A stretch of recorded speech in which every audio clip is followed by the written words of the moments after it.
The autumn wind carried dust across the mesa, swirling around the weathered boards of Jonas Whitehawk's ranch house. He stood on the porch, watching the horizon where the sun bled orange into purple. Same as he'd done every evening since Mary died. 2 years now. 2 years since the fever took her and the baby that never drew breath. The hoofbeats came from the east, steady and deliberate, not the wild thunder of raiders or the lazy clip of neighbors. Jonas didn't reach for his rifle, though his hand knew the distance by instinct. Something about the rhythm spoke of purpose, not threat. The rider emerged from the settling dusk, a woman, alone, on a tired bay mare. She wore a man's duster over a faded blue dress, her dark hair pinned beneath a wide-brimmed hat. No wagon, no companion, just saddlebags that looked near empty and dust on her face like she'd ridden through hell to get here. Jonas waited. In this country, you learn to let folks state their business in their own time. She dismounted at the gate, movements careful but not fearful, walked her horse to the water trough without asking permission, which told him she knew the unwritten laws of hospitality in hard country. While the mare drank, the woman studied his house, his barn, the small cemetery plot on the hill where 2 wooden crosses stood against the sky.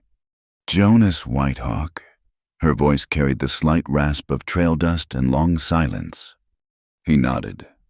I'm Clara Monroe. She paused, seeming to weigh her next words like gold on a scale. I need to speak with you. Coffee's cold, but it's coffee. She tied her horse to the post and followed him inside. The house smelled of leather and loneliness, that particular staleness that settles into a place when a woman's touch vanishes. Clara's eyes took in the details, the rocking chair by the window, still angled as if waiting for someone, the shelf with a few books, the cast-iron stove that hadn't seen bread in too long. Jonas poured coffee from the pot on the stove, the liquid thick and bitter. She took it without complaint, wrapping both hands around the tin cup. They sat across from each other at the rough-hewn table, oil lamp casting shadows that danced between them. I've come a long way to find you, Clara said finally. Don't know why anyone would. Because you're alone, because you lost your wife and child, because you have land and no one to share it with. Jonas felt his jaw tighten. That's my business. It is. She met his eyes, and he saw something there, not pity, not calculation, but a weariness that matched his own. I'm not here to take, I'm here to offer. Don't need charity. Not charity. Clara set down her cup with deliberate care. A bargain. The word hung between them like smoke. Outside, her horse whinnied softly, and one of his answered from the corral. The wind picked up, rattling the loose shutter Mary had always meant to fix. I need a place to stay, Clara continued. Somewhere safe, somewhere permanent. In exchange. She drew a breath that seemed to come from somewhere deep. I'll give you a child. I'll have your baby, if you give me a home. The silence that followed could have swallowed mountains. Jonas stared at her. This stranger sitting in his kitchen making an offer that should have sent him reaching for his gun or showing her the door. Instead, he found himself studying her face in the lamplight. Mid-20s, maybe older, hard to tell when the frontier aged folks before their time. Pretty in a way that had nothing to do with softness. Strong jaw, straight nose, eyes the color of winter creek water. You running from something? From someone and from nothing. Both true. That's no answer. It's all the answer I have tonight. Jonas stood, walked to the window. The crosses on the hill were just shadows now, but he knew their shapes by heart. Mary's was the taller one. The baby's. He'd made it small, not knowing what else to do for a child who'd never opened its eyes. Why me? Because you won't ask questions I can't answer. Because you know what it means to need something to hold on to when everything else is gone. Clara's voice stayed level, but something underneath trembled like a taut wire. Because I heard in Santa Fe that Jonas Whitehawk is a man who keeps his word and minds his own business. Could find you a job in town. Henderson's wife needs help with the washing. I don't need a job. I need a home. A real home. With papers that say I belong there. With a name that means something in this territory. Jonas turned back to face her. You're talking about marriage. I'm talking about survival. Mine and... She placed a hand briefly on her stomach. A gesture so quick he almost missed it. Then her hand returned to the coffee cup. I'm talking about a bargain between two people who've lost too much to play games with pretty words. I buried my wife up on that hill. Buried my son with her. You think I'm looking to replace them? No. Clara stood now too, facing him across the small room. I think you wake up every morning and make coffee for two out of habit. I think you keep her rocking chair angled just so because changing it would mean admitting she's not coming back. I think this house is a tomb you're living in, and you're halfway to being a ghost yourself. The words should have angered him. Instead, they just sat in his chest like stones. And what are you running from that's got you desperate enough to proposition a stranger? The kind of trouble that follows. The kind that won't stop unless I disappear completely. Unless I become someone else. Somewhere else. With protection the law recognizes. Jonas walked back to the table, picked up his own cup. The coffee had gone full cold now. Bitter as alkali water. You're asking me to take on your trouble. I'm asking you to let me fill this empty house with living again. I can cook, clean, tend a garden. I can work cattle if needed, my hands know work. And I can... She paused. That tremor again. I can give you what was taken. An heir, someone to leave this land too. You make it sound like a business arrangement. Better than most marriages I've seen. Clara's smile held no humor. At least we're honest about what we need from each other. Jonas set down his cup, walked to the door, opened it to the night air that smelled of sage and coming winter. His horses moved in the corral, dark shapes against darker sky. The land stretched out beyond his land, bought with blood and sweat, worked alone these 2 years. I don't know you, he said to the darkness. No. Clara came to stand beside him. Not touching, just present. But you know loneliness, and I know fear. Maybe that's enough to start. A coyote called somewhere in the distance. Another answered. The sound made the vast emptiness seem less empty somehow. Knowing creatures found each other even in all that space. One condition, Jonas said finally. Name it. No lies between us. You don't have to tell me everything. But what you do tell me has to be true. Clara extended her hand. Her grip, when he took it, was firm as any man's. No lies. He held her hand a moment longer than necessary, feeling the calluses there, the strength, then let go. Barn's got a lean-to on the side. It's rough, but it's shelter. You can stay there tonight. Come morning, we'll talk terms. Thank you. Jonas watched her walk back to her horse. Gather the reins. There's a well behind the barn, and I'll bring out blankets. She paused, looking back. In the darkness, he couldn't read her expression. Why? It was his turn to offer a smile without humor. Because Mary would have fed you supper first. Because doing less than she would have done seems like another kind of burial. Clara led her horse toward the barn without another word. Jonas went inside. Gathered blankets that hadn't been aired in too long. Found the lamp they'd kept for checking on sick calves. When he brought them out, she'd already unsaddled her mare, rubbed her down with prairie grass. Thank you, she said again, taking the supplies. Name's Jonas, just Jonas.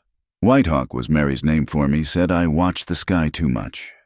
Something shifted in Clara's face. Just Jonas, then. He left her there. Went back to his empty house, but before going inside, he stood on the porch again, looking toward the barn where lamplight now glowed through the cracks. For the first time in 2 years, there was life on his land besides his own. He didn't know if that was a blessing or a curse, but he knew Mary would have said any light was better than darkness. Inside, he noticed Clara had washed both cups and set them to dry. A small thing, but the kitchen looked different for it somehow. less like a place abandoned, more like a place waiting. Jonas sat in his chair, not Mary's rocker. Never that, and stared at the dying fire. Come morning, he'd have to decide. Take on this strange woman's bargain and all the trouble she carried, or send her on her way and go back to his ghosts. But deep down, in the part of him that still remembered how to want things, he knew he'd already decided. The moment she'd ridden out of the dusk like something the desert had conjured, bringing the first change his life had seen in 2 years. He just hoped Mary would forgive him for being ready to live again. Jonas woke to the smell of coffee, real coffee, not the bitter tar he'd been making. For a moment, caught between sleep and waking, he thought Mary had risen early to start breakfast. Then memory crashed back, and he sat up on his bedroll by the cold fireplace, fully dressed from the night before. Clara stood at the stove, her back to him, working with the quiet efficiency of someone who'd learned not to make unnecessary noise. She'd found the good coffee, the beans that Mary had saved for company that never came anymore. Steam rose from the pot, and something else, biscuits. She was making biscuits in the Dutch oven. He watched her for a moment, this stranger in his kitchen. She'd pinned her hair up tight, wore the same travel-worn dress, but she'd washed the dust from her face and hands. Her movements were careful, deliberate, not the caution of fear, but of someone learning the geography of a new place. Clara turned, saw him awake, and nodded toward the table. A cup already waited there, poured and cooling to drinking temperature. She didn't speak, just went back to her work. Jonas stood, joints protesting from his night on the floor, and took the offered seat. The coffee was perfect, strong enough to wake a man, but smooth. The way Mary used to make it with a crushed eggshell to settle the grounds. He didn't ask how Clara knew that trick. Some knowledge came from living, not telling. She set a plate before him, biscuits, a bit of preserved jam she'd found somewhere, and beans she must have had soaking since before dawn.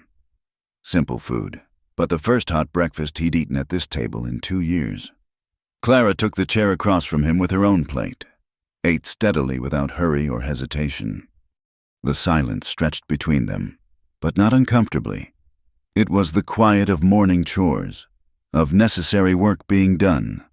Outside, his rooster crowed late, confused by the activity in a house that had been still so long. When they'd both finished, Clara collected the plates without ceremony. Jonas noticed she'd already heated water for washing up. While she worked, he stepped out to tend the horses, give her the kitchen to herself. But through the window, he watched her move through the space, learning it. She found Mary's apron hanging behind the door, hesitated only a moment before tying it around her waist. The sun climbed higher, burning off the morning chill.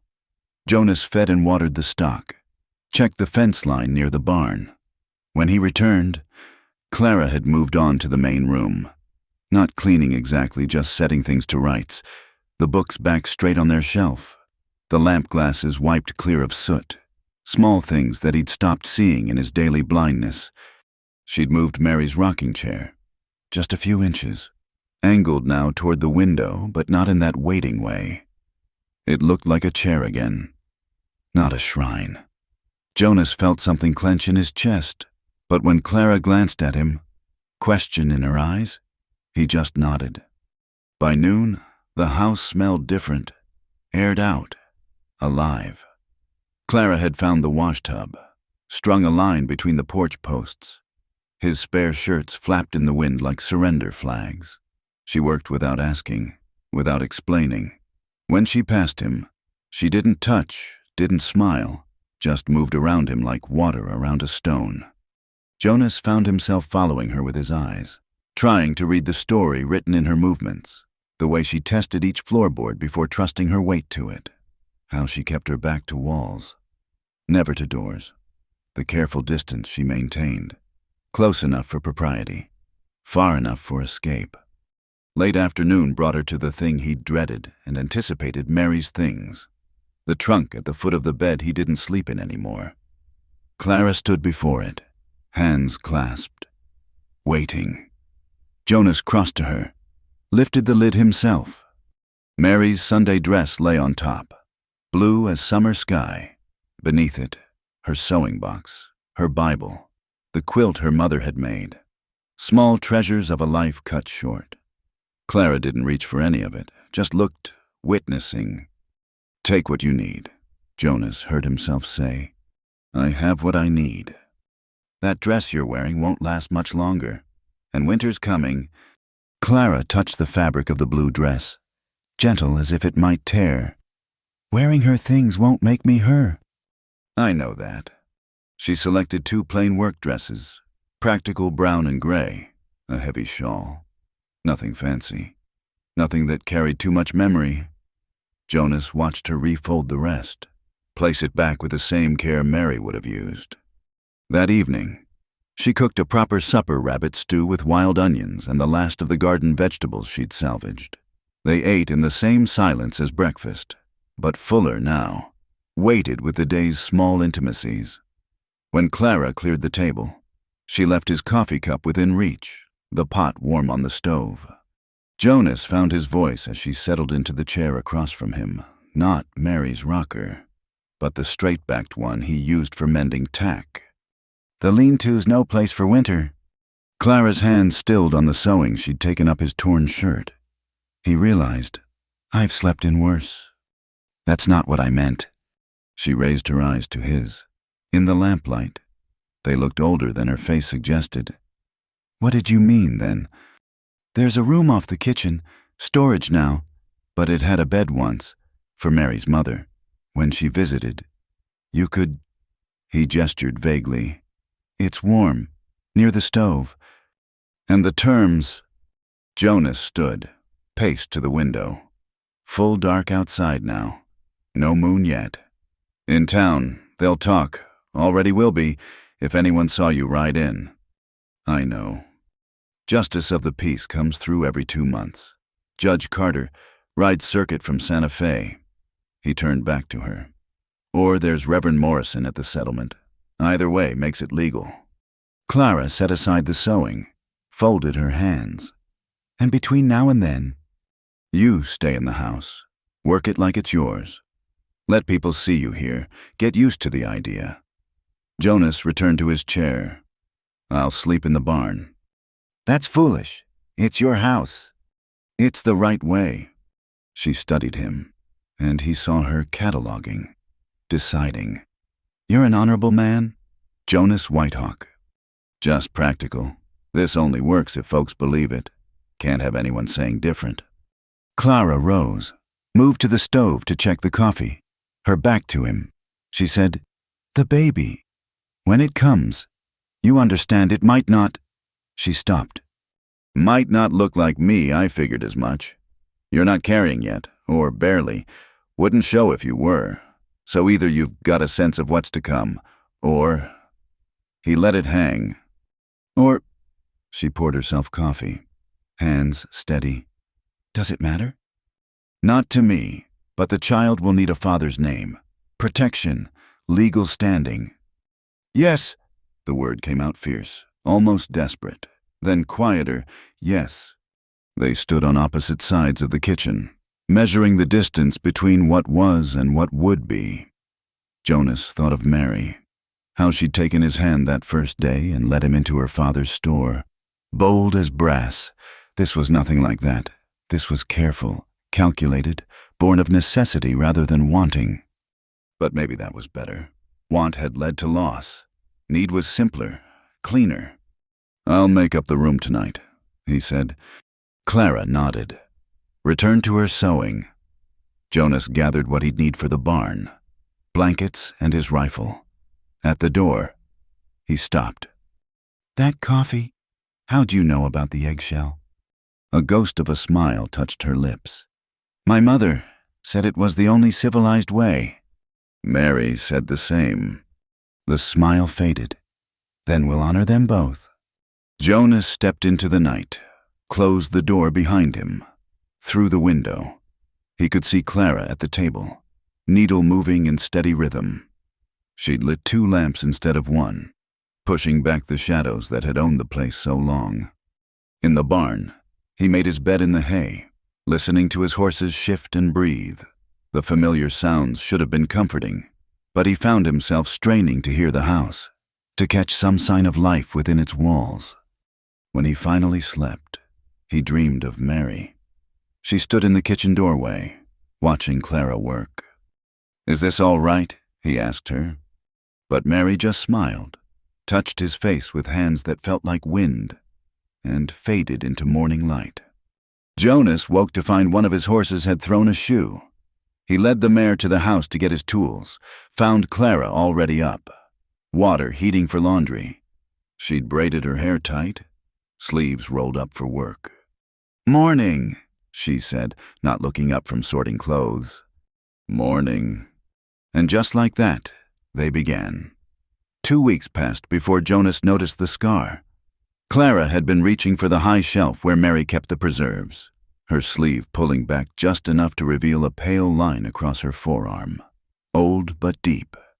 She caught him looking and quickly tugged the fabric down, but not before he saw the practiced way she covered it, automatic, unthinking, the gesture of someone who'd been hiding wounds for years. He didn't ask. That was their agreement, unspoken but understood. She didn't ask why he sometimes stood at Mary's grave for an hour without moving. He didn't ask why she jerked awake some nights, her breath sharp in the darkness of the little room off the kitchen. But he began to notice other things, the way she handled tools not like a woman who'd learned from watching, but like someone who'd worked with their hands out of necessity. When she split kindling, her movements were economical, precise. No wasted motion. She knew exactly where to place the axe to make the wood give way. One morning, he found her in the vegetable garden, what was left of it after his neglect. She'd cleared the weeds, turned the soil, saved what could be saved. Her hands worked the earth like she was reading something written there, some message only she could understand. "Ground's not dead," she said without looking up. "Just sleeping." Jonas crouched beside her, picked up a handful of dirt. It crumbled through his fingers. Dry, but not dust. Mary used to say the same thing. Most women who've tended gardens would. Clara sat back on her heels, surveyed her work. "Spring will tell us if we're right." "You planning on being here come spring?" She did look at him then, direct as always. "Aren't you?" It wasn't really an answer. But then most of their conversations weren't. They spoke in actions more than words, the gate he fixed without being asked, the shirts she mended without comment, the way they developed a rhythm around each other that felt both new and ancient. The first test came when Tom Rodriguez rode up one afternoon, bringing news from town and barely concealed curiosity. Jonas saw him coming, had time to warn Clara, but she was already prepared. She answered the door wearing Mary's apron, flour on her hands from the bread she'd been making. "Tom," she said, like she'd been greeting visitors at this door all her life. "Coffee's fresh if you'd like some." Tom's eyes went wide, darted between Clara and Jonas. "Ma'am, I didn't. That is, I heard someone might be." "This is Clara," Jonas said simply. "Clara, Tom Rodriguez. His spread's the next one south." Clara smiled, the expression reaching just far enough to be polite. "Please, come in. I've got cornbread cooling." Tom stayed an hour, trying every conversational angle to learn more about this woman in Jonas Whitehawk's kitchen.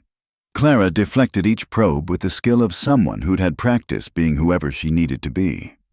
Not lying, Jonas would have sensed that, but revealing only what she chose. When Tom finally left, full of coffee and cornbread, but no real information, Clara stood at the window watching his dust disappear. "He'll tell everyone," she said. "Yes. They'll come looking, the curious ones." "Most likely." She turned from the window. "I should know what to tell them, about where I came from." "Tell them Missouri," Jonas said. "Far enough away that no one can check easy. Common enough that it won't raise questions." "And how we met. You answered an advertisement for a housekeeper." Clara almost smiled. "Did you place an advertisement?" "Could have. Might have sent it to papers back east, looking for someone willing to come to hard country. And I answered because you needed work, because you wanted to see the frontier. Jonas shrugged. People believe what makes sense to them.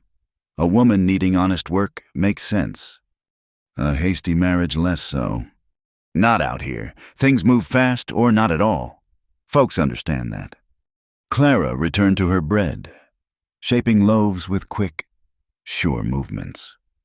Jonas watched her hands, noticed again how they knew work. Not kitchen work only, but harder things. There was strength in those hands that spoke of more than kneading dough. That night, she served supper as usual. But something had shifted.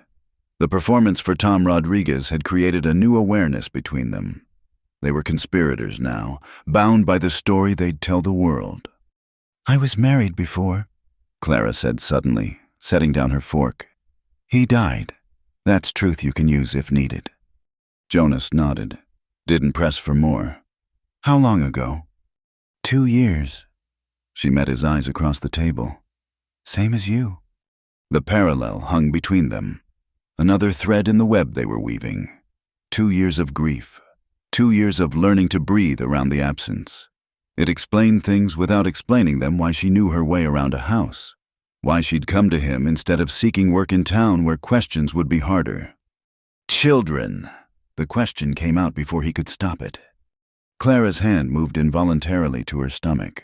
That protective gesture he'd seen the first night. No, not then. Not then, but now. Jonas didn't pursue it. When she was ready, she'd tell him. Or she wouldn't. Either way, he'd given his word. A week later, Reverend Morrison's wife called. Jonas saw the buggy approaching and felt a moment's panic. The house wasn't ready for company. Clara wasn't ready. He wasn't ready.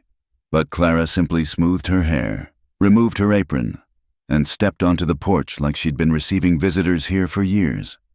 Mrs. Morrison was a sharp-eyed woman who'd buried 3 husbands and knew every secret in the territory. She studied Clara like a book written in a language she was determined to decode. My dear, she said, settling into Mary's rocking chair without invitation. Such a surprise to hear Jonas had taken on help. Yes, ma'am, Clara replied, serving tea from Mary's good china, though I hope to be more than help soon enough. The directness caught Mrs. Morrison off guard. Oh, Jonas has been very kind, offering me a position here. But a woman alone, a man alone. It seems sensible to make a more permanent arrangement. Sensible. Mrs. Morrison tested the word like suspicious milk. Is that what young people call it nowadays? Clara's smile never wavered. What would you call it, Mrs. Morrison? I'd call it rushed, unusual, worth examining. Then examine away. Clara sat across from her, back straight, hands folded. I came west after my husband died. I needed work. Jonas needed help. We've found we suit each other well enough. Well enough for marriage. Well enough for whatever comes next. They sat in silence, 2 women taking each other's measure. Jonas stayed by the door, knowing this wasn't his fight to win or lose. Finally, Mrs. Morrison set down her teacup. You'll need a proper dress. Mary's wedding dress is still in her trunk, I imagine. I wouldn't presume. Nonsense. Waste not, want not. I'll send my girl over to help with alterations. Mrs. Morrison stood, gathered her things. 2 weeks should be sufficient for preparations, unless there's some pressing need for haste. Clara rose as well, smooth as water.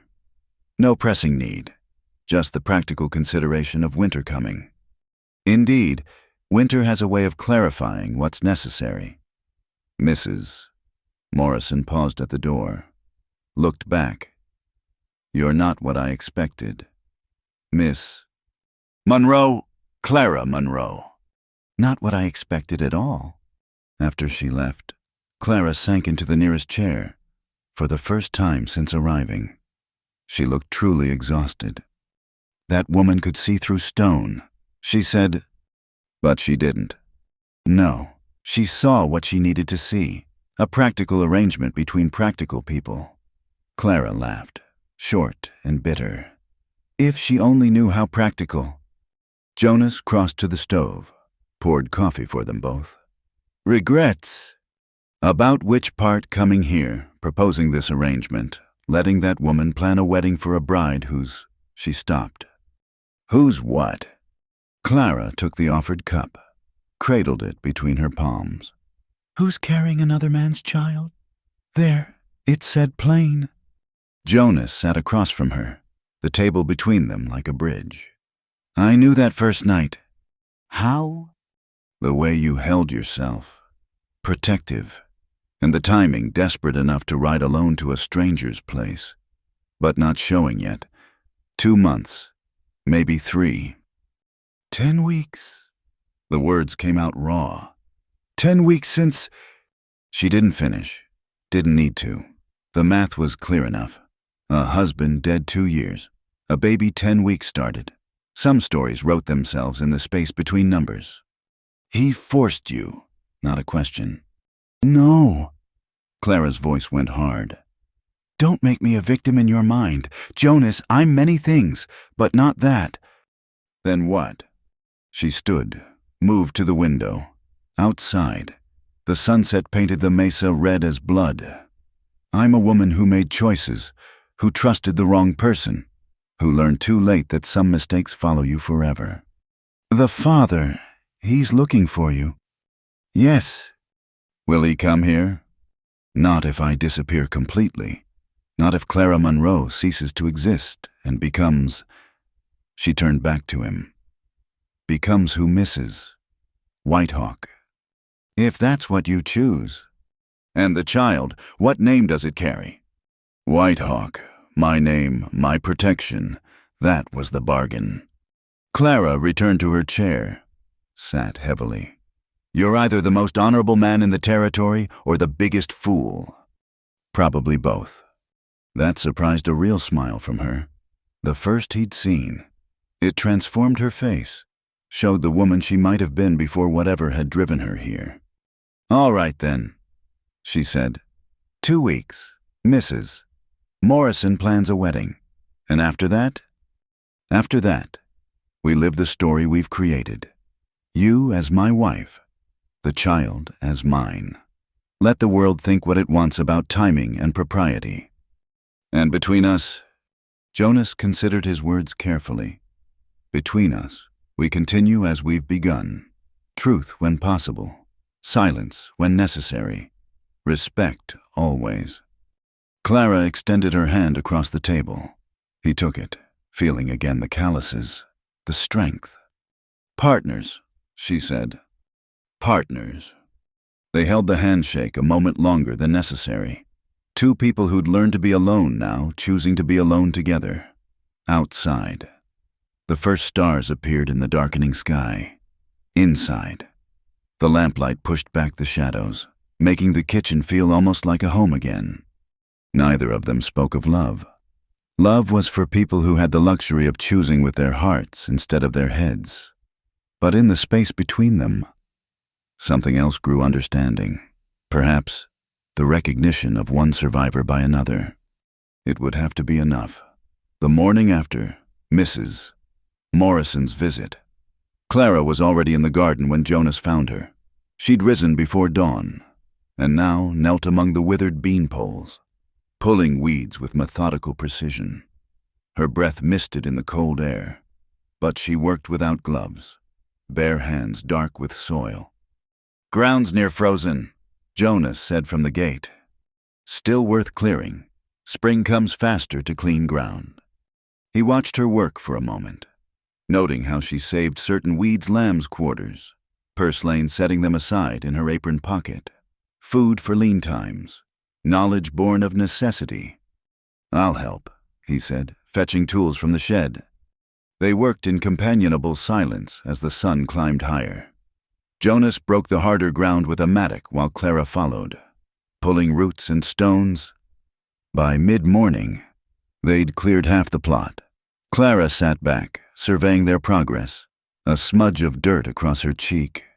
Mary planted corn here, Jonas said, pointing to the eastern section. Beans along the fence, squash between. The three sisters. Clara nodded. My grandmother grew them that way. Said they helped each other corn for the beans to climb, beans to feed the soil, squash to shade the roots. Apache way to my mother's people. The words came out before he thought to stop them. Clara glanced at him, but didn't comment on the revelation. Good knowledge to keep. They returned to work, but something had shifted. Jonas had given her a piece of himself, his mixed blood. The part that made some folks in town look sideways at him, despite his white father's name. Clara treated it like the saved seeds in her pocket, something valuable to be protected. That afternoon, Jonas repaired the chicken coop while Clara worked inside. He could hear her through the open window, humming tunelessly as she cleaned. The sound stopped him mid-hammer. Mary had sung while she worked, real melodies with words. Clara's humming was different, not meant for pleasure, but for company, the sound of someone used to filling silence with their own noise. He was securing the last board when he heard the crash. Jonas dropped his tools and ran, finding Clara in the kitchen surrounded by broken crockery. Mary's serving platter, the one with the blue flowers her mother had painted.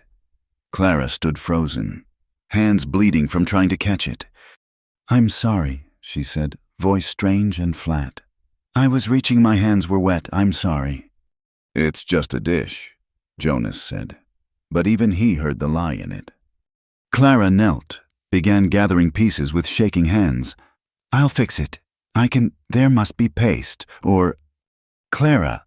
He crouched beside her. Stop, you're cutting yourself. She looked at her bloody palms as if surprised. It was hers. It mattered to her. Everything here was hers. Yes, Clara's voice broke on the word. Everything, her house, her kitchen, her garden, her husband. I'm living in a dead woman's life, and I can't even keep from breaking what she loved. Jonas reached for her hands, turned them palm up. The cuts weren't deep, but they'd need cleaning. Come on. He led her to the pump, held her hands under the cold water until the bleeding slowed. Clara stood rigid, staring at the pink water swirling away. I had nice things once, she said quietly. A house, china from my mother, a piano. Jonas wrapped her hands in clean cloth, careful with the binding. What happened? I left them. Had to leave quick. Leave quiet. Took only what I could carry. She flexed her bandaged fingers. Now I break other people's treasures. Mary broke that platter twice herself. See the glue lines here and here. Jonas traced the old repairs with one finger. She cried both times, said it was her mother reaching out from the grave to remind her about pride. Clara almost smiled. What kind of reminder is that? The kind that says beautiful things break, but life goes on. You fix what you can, sweep up what you can't, and keep going. They gathered the pieces together, Jonas holding the dustpan while Clara swept. Some fragments were large enough to save. Others had shattered beyond repair. They worked without speaking, but the silence felt different now, not the careful distance they'd maintained, but something warmer. I'll teach you, Jonas said suddenly. What? The garden, Apache ways and settler ways both. You already know more than most, but this land has its own rules. Clara looked at him, really looked, like she was seeing past his offer to what lay beneath. All right. That evening, she served supper on the everyday plates, the broken platter's remains wrapped in cloth on the shelf. They'd try to mend it later, she said, when they had time, when her hands healed, when it didn't matter so much if the repair failed. Over the next days, they fell into a new rhythm, morning chores together. Jonas teaching Clara the particularities of the ranch which horse-kicked, where the fence needed constant mending, how to read weather in the way the mesa looked at dawn. She absorbed it all with the focus of someone memorizing an escape route. In turn, Clara shared her own knowledge in small doses: how to stretch coffee with chicory root, the way to mend harness so the repair was stronger than the original, which wild plants could supplement their stores, survival skills dressed as household wisdom. One afternoon, Jonas returned from checking the far pasture to find Clara had rearranged the furniture. Not dramatically, just shifted angles, opened sight lines. The house felt larger somehow, less like a shrine. Mary's rocking chair still sat by the window, but now other chairs joined it, creating a space for conversation rather than solitary waiting. "Better?" Clara asked. Uncertain. "Different," Jonas said, then, seeing her expression close off. "Better." She'd also found his father's old books in a trunk, set them on the shelf beside Mary's Bible. "They were getting damp," she explained. "Needed air." Jonas picked up one of the volume's cattle breeding records in his father's careful hand. "Haven't looked at these in years. Your father ran cattle here. Until the drought of '78, lost most of the herd. Turned to horses after that, they're hardier. Need less water." Clara traced the spine of another book. "And your mother?" "Gone before I knew her well. Fever took her when I was 7. Jonas replaced the book carefully. "Father tried to raise me white after that. Sent me to school in Santa Fe. Taught me his ways. But the land remembers what blood runs in your veins." "Is that why you stayed after Mary?" Jonas considered the question. "I stayed because leaving felt like another kind of dying. This place. It's all I have left of any of them." "Not all," Clara said quietly. "You have their knowledge, their stories. That's more than some of us managed to save."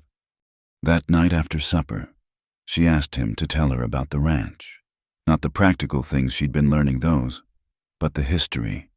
How his father claimed the land, where his mother was buried, the year they built the barn. Jonas found himself talking more than he had in 2 years. Stories emerged he'd forgotten he knew. The winter they lost half the horses to wolves. The spring his mother planted cottonwoods by the stream, only to watch flash floods take them all. His father's stubborn refusal to give up, even when the land seemed determined to break them. Clara listened without interrupting, mending in her lap. Her needle flashed in the lamplight, steady as breathing. When Jonas finally ran out of words, she set aside her work. "Thank you," she said simply. "For what?" "For giving me more than walls to live in, for making it a place with memories, even if they're not mine."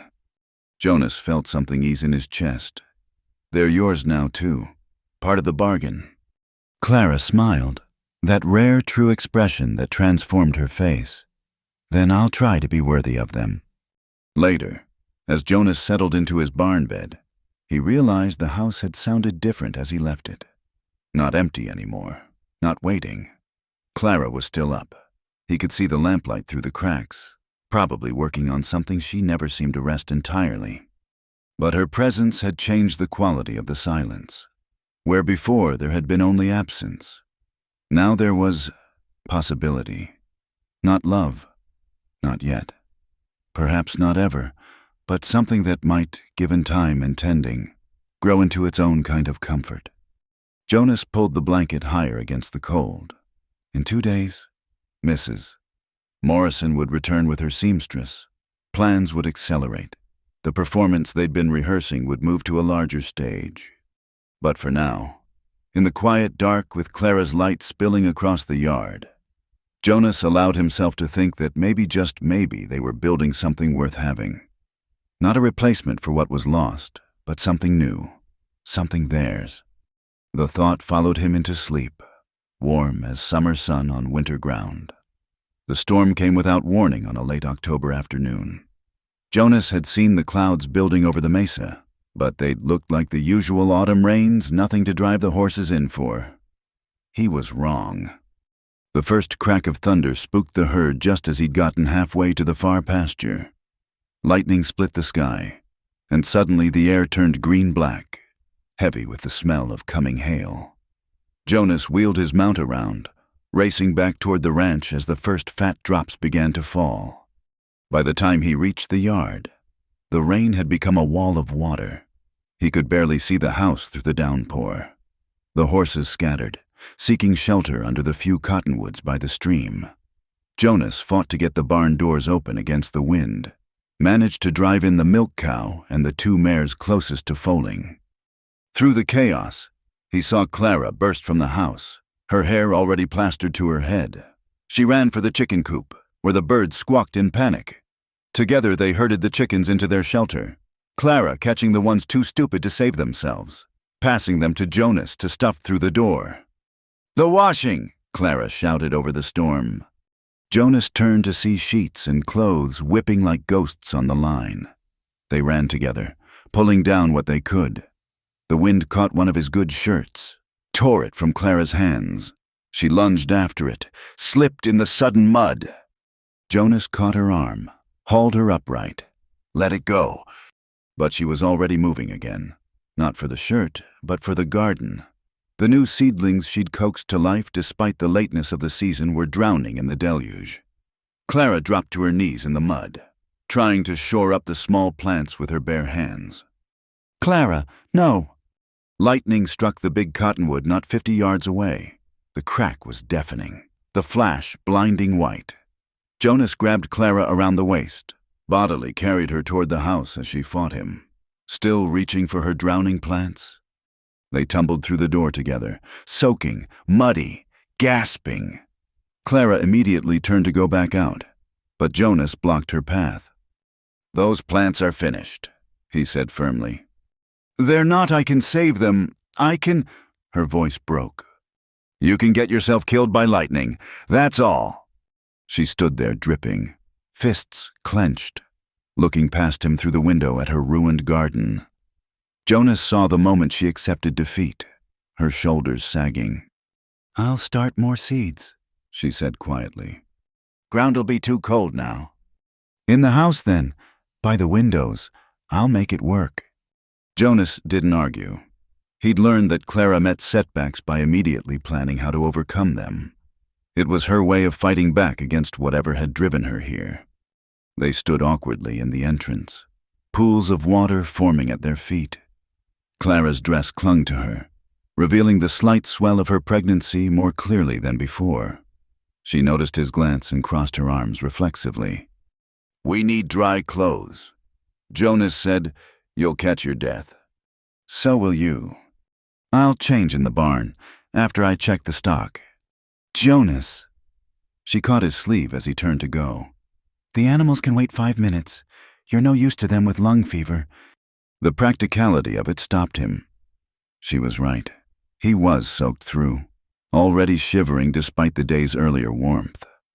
"Turn around," Clara said. He faced the wall while she moved to her small room. He could hear her peeling off wet clothes, the rustle of dry fabric. She emerged in one of Mary's work dresses, her hair wrapped in a towel. "Your turn," she said, taking his place facing away. Jonas changed quickly into the dry clothes she'd laid out on a chair, thoughtfulness in the middle of chaos. When he turned back, Clara was already heating water on the stove, setting out towels. "Sit," she commanded. "Dry your hair before you go back out." He sat. She stood behind him, rubbing his hair roughly with a towel, the way his mother had when he was small. The domesticity of it caught him off guard, this simple tending, the warmth of her hands through the cloth. "I can manage," he said. "I know you can." But she didn't stop, working until his hair stood up in all directions. "There, now you won't drip all over the barn." The storm raged on, turning afternoon dark as evening. Jonas made several trips to check on the animals, each time returning to find Clara engaged in some new salvage operation. She'd rescued what vegetables she could from the garden, laying them out to dry, set pans under the leaks that appeared in the roof, moved anything valuable away from the windows that rattled in their frames. By the time the worst had passed, they were both exhausted. They sat at the kitchen table, sharing coffee and cold biscuits, listening to the rain gentle into steady patter. "Lost 2 chickens," Jonas reported. "Stupid birds wouldn't stay put. And that shirt you chased, it's probably in Santa Fe by now. Clara almost smiled. It was a good shirt. I've got others. Because I mended them. That one was past mending. I should have used it for rags. Then why chase it? She was quiet for a long moment. Because I don't like losing things, even things that don't matter anymore. Jonas understood. Out here, you held on to what you had because getting more was never certain, but he sensed she meant more than just the shirt. The seedlings, he said. I'm sorry. They were always a gamble this late. I knew that. You fought for them anyway. Yes, she met his eyes across the table. I suppose I'm not good at giving up. That's not a failing. It is when what you're fighting for is already lost. They sat with that truth between them while the rain drummed on the roof. Jonas thought of his own battles with grief, with loneliness, with the land itself. All the times he'd kept going not because he had hope, but because stopping felt like betrayal. The barn roof held, he said finally. Lost some shingles on the house, but nothing that can't be fixed. I can help. I've done roof work before. He didn't ask where or why a woman knew roofing. By now, he'd accepted that Clara's past held more than she'd ever tell. Instead, he said, when it dries out, no point fixing it just to have the next storm tear it up again. Will there be more storms like this? Maybe 1 or 2 before winter, then snow. Jonas studied her face. You ever seen real snow mountain snow? Once, in Colorado. Something flickered in her expression memory. Perhaps, or pain. It was quiet. Quiet's one word for it. Also deadly if you're not prepared. Then we'll prepare. Clara rose, began clearing their cups. Tell me what we need. They spent the rest of the evening planning for winter. Jonas listing supplies while Clara took notes in neat handwriting. Wood to cut and stack, feed for the animals, food that would keep, repairs that couldn't wait for spring. As they worked, the storm finally moved on, leaving the kind of deep quiet that follows violence. Jonas lit the lamps against the early dark, the light pushing back shadows that seemed thicker after the day's chaos. We work well together, Clara said suddenly. Jonas looked up from the harness he was mending. In a storm, you mean? In a storm, in the daily things, we don't... She searched for words. We don't pull against each other. No, he agreed. We don't. She returned to her sewing, but Jonas sensed there was more she wanted to say. He waited, letting the silence invite her. My husband, she said finally. My real husband. We pulled against each other all the time. Even when we tried to pull together, somehow we ended up opposite. That's hard living. Yes, but I thought it was normal. Thought that's what marriage meant, constant negotiation, constant struggle. She tied off a thread, bit it clean. This is different. This isn't a real marriage. No, Clara agreed. Maybe that's why it works. Jonas felt he should protest, defend the institution somehow. But truth was, she was right. Without expectations of love or passion, they'd found a partnership that functioned. Like horses trained to work in harness, not trying to lead or follow, just moving together toward the same destination. Storm damage could have been worse, he said, returning to safer ground. Much worse, Clara agreed. We were lucky. But Jonas wondered if luck had anything to do with it. When the crisis came, they'd acted without thought, each knowing what needed doing. No discussion, no argument, just 2 people working to save what they could. He thought of Mary, how she would have panicked about her chickens, would have needed calming before she could help. Not better or worse than Clara's immediate action, just different. Mary had brought joy to the daily things, laughter to the hard times. Clara brought steady hands and clear thinking when chaos threatened. I'll sleep in the house tonight. Jonas said, in case the roof leaks worse, I can take the floor by the stove. Clara nodded. That's sensible. Neither of them mentioned that the storm had passed, that the danger was done. Neither pointed out that he'd been sleeping in the barn for weeks now with winter approaching.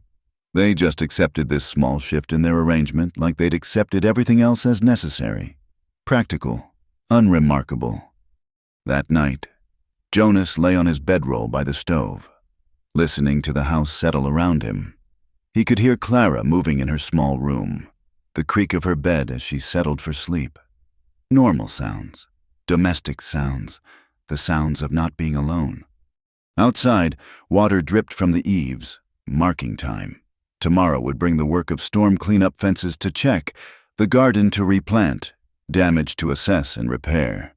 But for tonight, they were dry and safe and together under one roof, even if in separate rooms. It wasn't love, Jonas was clear on that, but it was partnership, tested now by crisis and found strong. In this hard country, maybe that mattered more than softer feelings. He closed his eyes, letting the familiar sounds of another person's presence lull him toward sleep.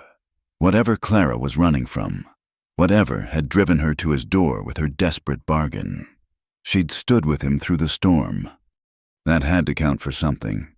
In the morning, they'd face whatever damage the night had left, but they'd face it together, pulling in the same direction. For now, that was enough. The fever came 3 days after the storm.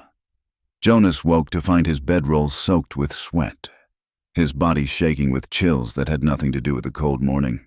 He tried to rise, made it halfway to standing before the world tilted sideways. Clara found him collapsed by the stove, burning with heat despite his violent shivering. She pressed a hand to his forehead, her touch cool as spring water.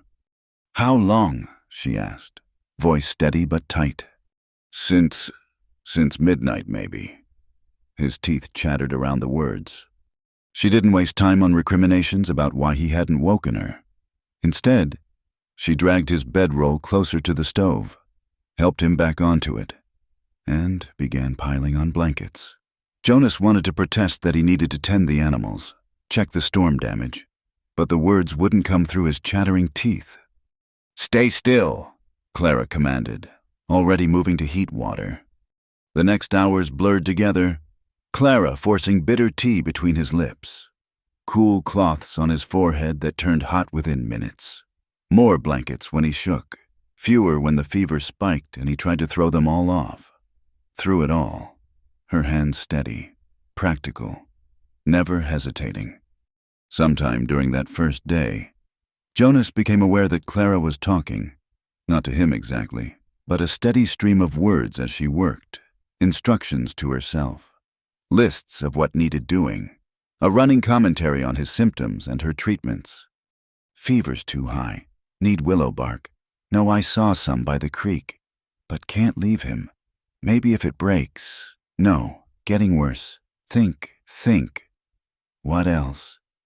He tried to tell her where Mary had kept medicines, but what came out was his wife's name, repeated like a prayer.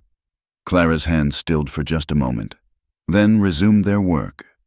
"She's not here," Clara said quietly. "It's just me. I'm sorry, it's just me." Jonas wanted to say that wasn't what he meant, but the fever had stolen his words. He drifted in and out of awareness, sometimes burning, sometimes freezing, always feeling Clara's presence like an anchor in the storm of sickness. The second night was worse. Jonas's mind slipped its moorings entirely. He was 7 years old, watching his mother die of the same fever that now gripped him.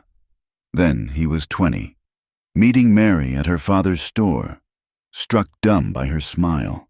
The past and present tangled together until he couldn't tell what was memory and what was now. "Should never have married her," he mumbled, lost in some half-remembered argument with his father. "Apache blood's cursed. Killed my mother. Killed my Mary. Kill anyone who gets too close." "Hush," Clara's voice, firm and real. "That's the fever talking." "That's true, though. Everyone I love." He couldn't finish. Clara gripped his hand hard enough to hurt, pulling him back to the present. "You listen to me. Jonas Whitehawk, fever doesn't choose based on blood. Doesn't care who you love or don't love. It just is. Like storms and drought and all the other hard things. You're going to fight it because that's what we do. We fight." He heard the "we" and held on to it. Not alone. Not this time. Later, he couldn't tell how much later, he surfaced to find Clara slumped in a chair beside him, still holding his hand. Her face was drawn with exhaustion, her dress stained with sweat and spilled medicine, but she was watching him with fierce determination. "Clara!" His voice came out as a croak. Her eyes widened. She pressed her free hand to his forehead. "Fever's down. Thank God." Then, softer, "Don't you dare do that again." "The animals are fine. I've been tending them." "You don't know." "I figured it out." A ghost of a smile touched her lips. "I'm good at figuring things out." She helped him sit up, supported him while he drank water that tasted better than anything he could remember. His body felt wrung out, empty, but the terrible heat had passed. "How long?" he asked. 2 days, 2 nights. "You stayed the whole time." "Where else would I go?" The question sounded rhetorical, but Jonas heard the layers beneath it. Where indeed could she go, a pregnant woman alone, running from something or someone, with winter closing in? "I called for Mary," he said. It wasn't an apology exactly, but it felt necessary to acknowledge. "You did, also for your mother. And someone named Samuel." "My father." Jonas leaned back against the wall, suddenly exhausted by the small effort of sitting up. "I thought, in the fever, I thought they were all here, all the dead." "But you stayed with the living." Clara rose, busied herself at the stove. "That's what matters." She brought him broth, wouldn't let him hold the bowl himself. "Your hands are still shaking." They were. Jonas hadn't noticed. He submitted to being fed like a child, too tired to feel embarrassed. The broth was good. She'd added wild herbs he recognized from his mother's cooking. "Where did you learn healing?" he asked between sips. Clara's hand stilled for a moment. "My husband was a doctor." "The one who died?" "Yes," she resumed, feeding him, her movements careful. "I helped in his practice, learned by watching, by doing when he couldn't." Jonas heard what she didn't say. A doctor who sometimes couldn't practice, drink, maybe, or something else that impaired him. It explained some of Clara's competence, her fearlessness in the face of crisis. "You saved my life," he said simply. "You saved mine first, giving me shelter, a name, protection." She set aside the empty bowl. "We're even." But they weren't. Not really. Jonas had offered her a business arrangement. She'd spent 2 days fighting for his life with the same fierce determination she'd shown trying to save her seedlings in the storm. That went beyond bargains and agreements into something harder to name. "You could have let me die," he said. "The ranch would be yours. No questions about hasty marriage. No husband to manage." Clara's face went very still. "Is that what you think of me?" "I think you're practical. I think you survive." "I am. I do." She stood abruptly, turned away. "But I'm not. I wouldn't." "Clara." She turned back, and he saw tears on her face, the first he'd witnessed since she'd arrived. "I was terrified," she admitted. "Not of being alone. I've been alone. But of failing again. Of watching someone else die because I couldn't do enough, couldn't remember the right remedy. Couldn't." "But you did do enough." "This time." She wiped her face roughly. "This time I remembered what David taught me. Remembered which herbs, which treatments. But all through it, I kept thinking, what if I'm wrong? What if I fail him too? David was your husband." She nodded. "He was brilliant when he was sober. Could diagnose things other doctors missed. But the war, what he saw in those field hospitals, he came back different. Tried to drown the memories in whiskey and laudanum." Jonas waited, letting her tell it in her own time. "I tried to help him, tried to be what he needed, but you can't save someone who doesn't want saving." Clara returned to her chair, sat heavily. "He died by his own hand, Jonas, and I couldn't stop it. All my watching, all my hiding his medicines, all my pleading, none of it mattered in the end. The confession hung between them, raw and terrible. Jonas understood now why she'd been so fierce about his recovery. She was fighting old battles, trying to rewrite an ending that couldn't be changed. "That wasn't your fault," he said. "I know that. My mind knows it. But my heart—" She pressed a hand to her chest.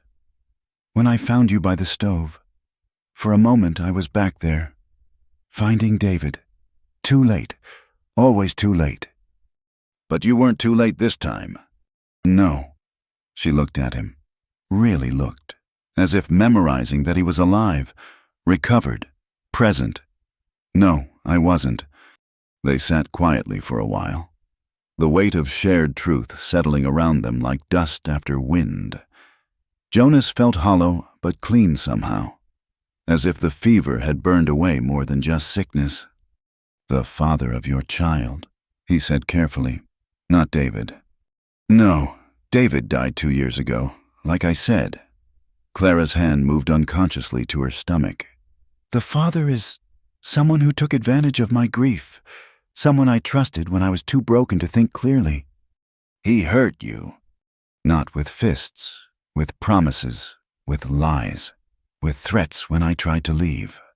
Her voice went flat. "He has a wife, children, a reputation to protect. When I told him about the baby, he gave me money for a doctor who would fix the problem." Jonas felt his hands clench. "But you didn't." "No, I ran instead. Used his money to get as far away as possible." She met his eyes. "Does that change anything, knowing I took his money?" "You took what you were owed, what the child was owed." Clara's face crumpled briefly, then smoothed. "Thank you for that." Jonas reached out, covered her hand with his. "We've both got ghosts. Clara, both made choices we carry. But here, now we're both alive. Both fighting. That has to count for something." She turned her hand palm up, laced her fingers through his. "It does. It counts for everything." They stayed that way for a long moment, hands linked, survivors recognizing each other across the battlefield of loss. Then Clara squeezed gently and let go. "You need more rest and real food when you can manage it." "I'll make soup." She rose, moving back into motion, back into the practical matters of recovery. But something fundamental had shifted. They'd seen each other's worst fears, shared their deepest shames. The careful distance they'd maintained had collapsed like fever-breaking. Jonas lay back, watching her work. In 2 weeks they would stand before Reverend Morrison and make vows. He'd thought it would be a performance, a legal fiction to protect her and the child. Now he wasn't sure what it would be. Not love, perhaps, but something real nonetheless. Something forged in storm and sickness, in shared loss and mutual salvation. Something that might, given time, prove stronger than either of them expected. The question came on a quiet evening, a week after Jonas had recovered. They sat by the fire, Clara knitting tiny clothes for the baby while Jonas mended tack.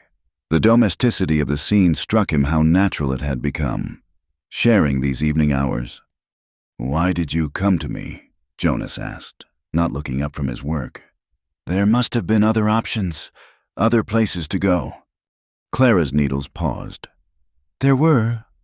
"But you chose here, a stranger's ranch, a dangerous proposition." He set aside the harness, met her eyes. "Why?" She was quiet for so long he thought she wouldn't answer.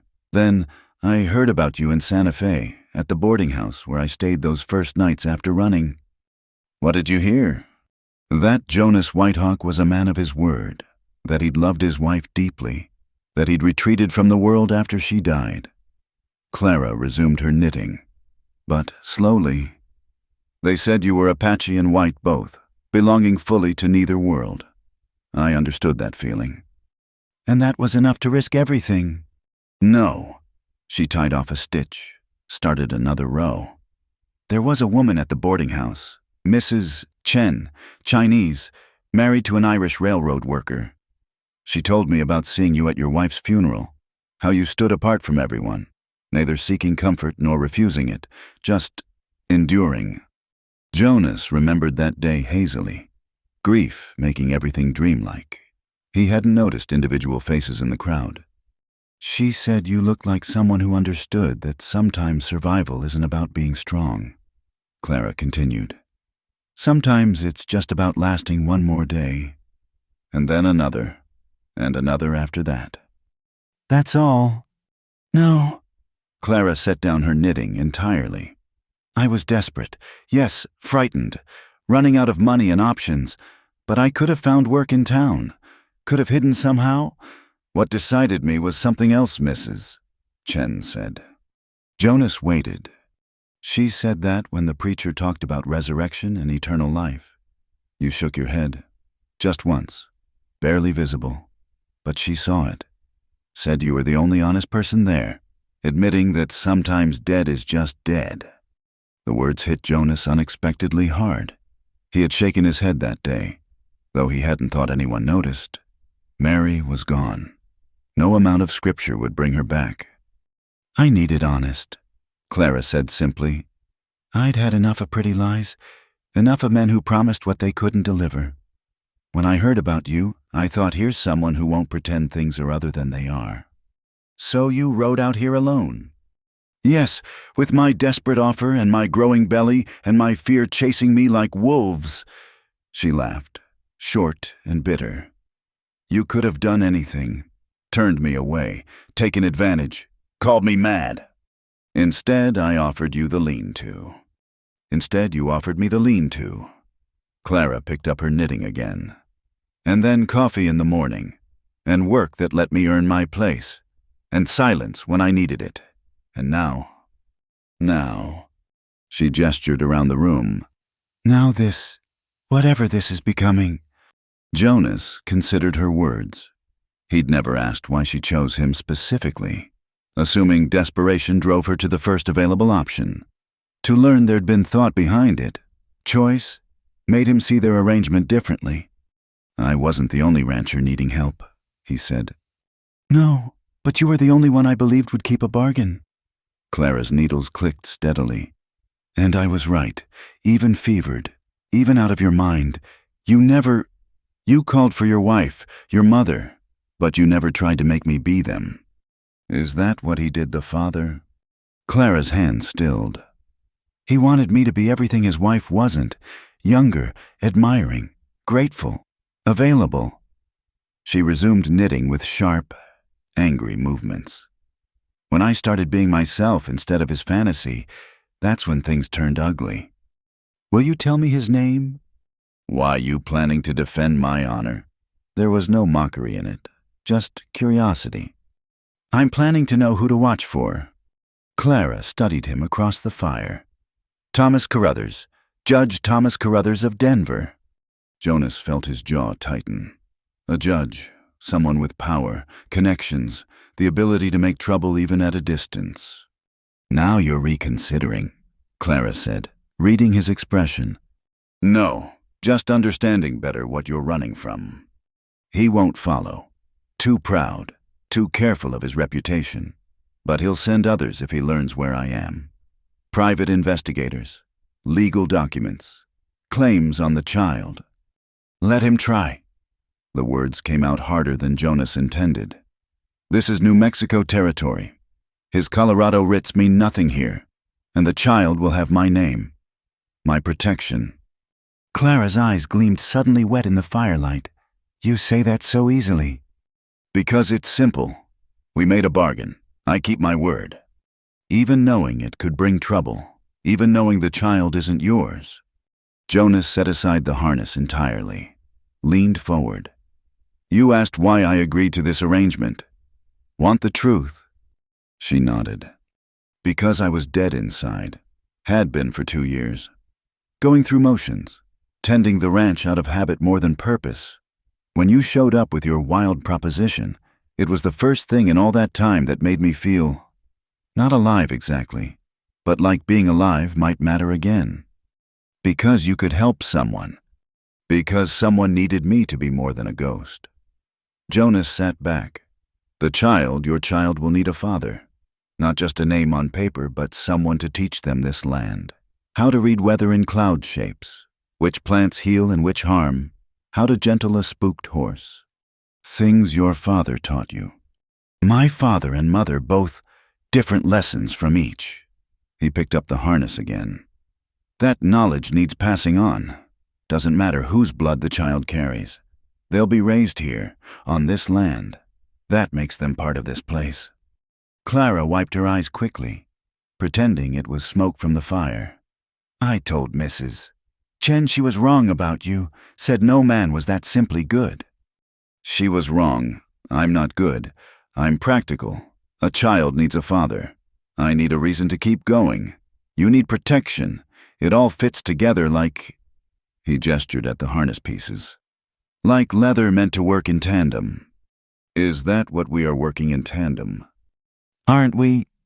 Clara considered. Yes, but it's more than that now. What is it? She was quiet, needles clicking. Then, I cared for you during the fever, but not because of our bargain. I fought for your life because losing you would have broken something in me I can't afford to break again. Clara, I'm not talking about love, she said quickly.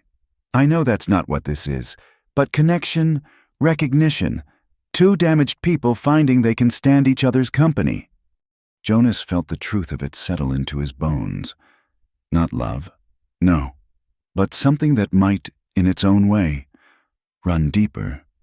Love could die with death, but this thing between them built on necessity, tempered by trial, strengthened by shared truth, might endure longer. The wedding's in 5 days, he said. Yes. You can still change your mind. Find another way. Clara shook her head. I made my choice that night I rode up to your gate. Everything since has only convinced me it was the right one. Even knowing I might call out for Mary again, even knowing part of me will always belong to her. We all belong partly to our dead, Clara said softly. The question is whether we can belong to the living too. Jonas had no answer for that. Instead, he held up the mended harness. This was my father's, one of the few things I have of his. Been broken 3 times now, mended each time stronger than before. Like us, Clara suggested with a slight smile. Maybe, or maybe just leather is leather and people are people. Ever the practical man. It's what you chose me for, among other things. Clara held up the tiny shirt she'd been knitting. What do you think? I think any child would be lucky to wear it.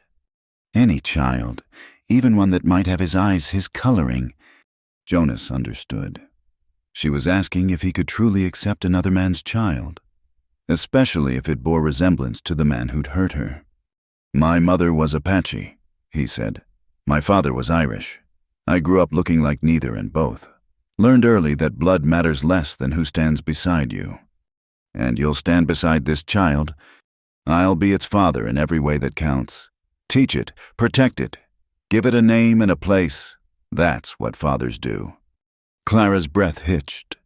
Thank you. Don't thank me for keeping my word. Then I'll thank you for meaning it. They returned to their work, the fire crackling between them. Outside, wind picked up, rattling the windows. Winter was coming fast. Soon snow would lock them in. Just the two of them 3. Once the baby came against the white silence. But tonight, the fire was warm and the company was good. Clara hummed tunelessly as she knitted, that sound he'd come to associate with contentment. Jonas found himself humming along, harmonizing with her non-melody. We should choose names, Clara said suddenly. For the baby. Already. I'd like the child to have a name that belongs here, to this place. Jonas considered. My mother called me Bidzil before my father changed it to Jonas. It means he is strong in Apache. Bidzil, Clara tested the word. And if it's a girl? Ayana, it means eternal blossom. Eternal blossom in winter soil. Clara murmured, yes, that would fit. They talked on into the evening, planning for a future that suddenly seemed possible. Not the futures they'd once imagined with other people, but something new, something theirs. When Clara finally retired to her room, Jonas banked the fire carefully. Tomorrow would bring its own challenges. Mrs. Morrison would return with final wedding preparations. The town would watch and whisper. Winter would come regardless. But tonight, he'd sat with Clara and planned their child's naming. Their child. Whatever blood it carried. The pronoun settled into place like a piece of harness finding its mate. Not love, but partnership, protection, purpose. For two people who'd thought those things lost forever, it was more than enough. It was everything. The morning of their wedding dawned clear and cold. Jonas stood on the porch, watching his breath cloud in the air, when he heard the riders approaching. 3 men, moving with the purposeful pace of those on business rather than social calls. Clara appeared beside him, wrapped in Mary's heavy shawl. She'd been kneading bread, and flour still dusted her hands. When she saw the riders, her face went very still. "You know them?" Jonas asked quietly. "The one in front, James Morrison. He works for Carruthers sometimes, private investigations." Jonas felt his hand move instinctively toward the rifle by the door, then stop. "Get inside." "No." Clara's voice was steady. "Running makes me look guilty of something. I'll face him." The riders stopped at the gate. Morrison, a thin man with careful eyes, dismounted first. "Morning, folks. Looking for a woman might have passed this way. Clara Monroe." "No one by that name here," Jonas said evenly.